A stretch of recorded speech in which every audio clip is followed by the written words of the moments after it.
We are your station for money. Tax season is here, and while you are busy filing your taxes, there are 3 common mistakes that you could be making. So we want to tell you how to avoid them. We've got Douglas Hord with My Tax Guy here to talk us through them. So tax filing season, Doug, never fun, obviously, but you've got more bumps in the road this year because a lot of Americans did get a stimulus payment. So what's the mistake there that could delay a refund? A lot of people got stimulus payments and they properly understand that those stimulus payments were not taxable. However, a lot of people didn't either get the full amount or didn't get any at all. And the place to recover those stimulus payments that you were under or not paid is on your tax return. On line 30, there is an entry place for your stimulus payments. There's a little worksheet, and you need to know the exact amount that you did receive from the first and the second stimulus payment, even if you got your second stimulus payment in January of this year.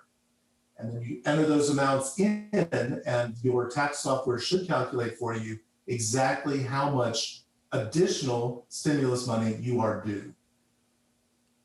Okay, that's good to know. Let's get right to the second mistake now. What if you received unemployment last year? What are people doing wrong? A lot of self-filers have just gone ahead and filed, but in the American Rescue Plan, it was made partially not taxable. First $10,200 of your unemployment compensation is not subject to tax from 2020.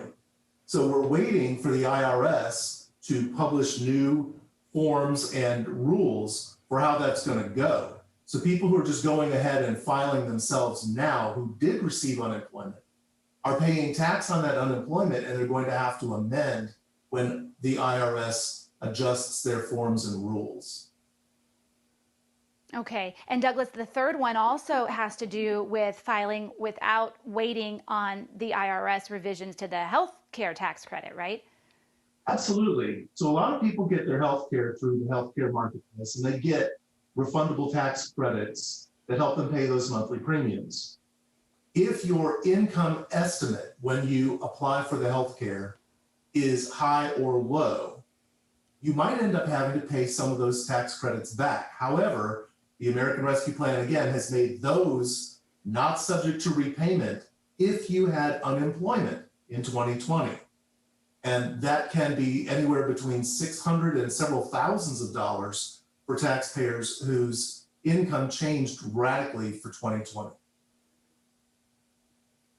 All right, Douglas Hord with My Tax Guy. Thanks so much for the good information today. We appreciate it.